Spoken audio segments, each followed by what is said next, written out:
time, dating even in the years BC, economic progression was the idea in which a community strived for. In the ancient civilizations, air and water pollution were already evident, as well as timbering, with little concern for destroying aesthetic appeal in the world other than for buildings. It was not until the Industrial Revolution in the 1830s that people changed their mindset.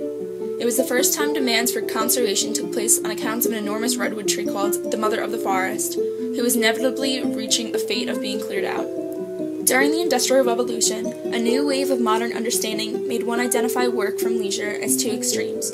Work became an individual's time, place, and activity, while leisure became one's own entity. People were now making the effort to fit specific time for leisure in order for rejuvenation and benefits to health. During the 1800s, outdoor recreation transformed from something uncommon and sinister to something appreciated and promoted. In addition, traveling art made this movement more evident by popularizing the beauty and power of nature. Harsh Mountains, once thought of to have plagued the first settlers with its obstacles, became scenic and sublime. The evil and overwhelming Niagara Falls was now inspiring and enriching. Natural wonders became honored sources of natural pride and identity. Pleasuring grounds, otherwise known as national parks, began to be crowded with the once bustling urbanites seeking novel experiences. It was thought that these fresh air experiences promoted physical and mental health, providing an escape from a busy lifestyle by connecting them with their ancestral, glorious, pioneering past. The 1900s became a century in which nature and natural experiences became valued and enjoyed.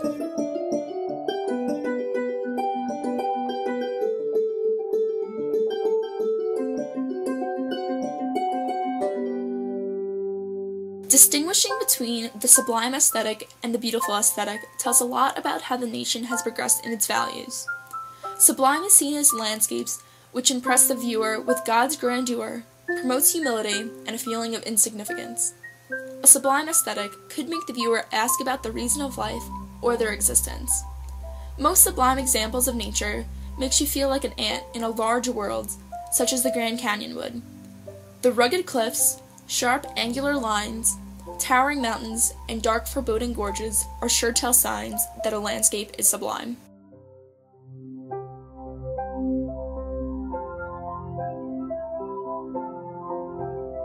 This type of aesthetic used to be viewed as unpleasant and overpowering scenes that got in the way of westward settlement. It took time before these locations became classified as scenic and sublime.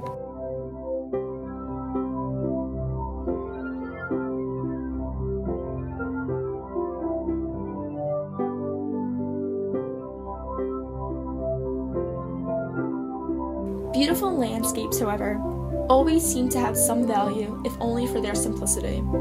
These landscapes were depicted as those that promoted the viewer to have an experience of peace, tranquility, and calmness. Its gentle, curving, soothing features allowed the marvels to be easily valued and cherished.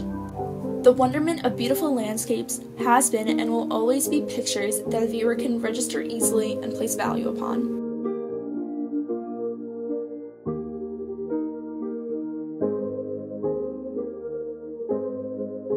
Even though these aesthetics are different, they can both have equal significance and equal worth to the viewer.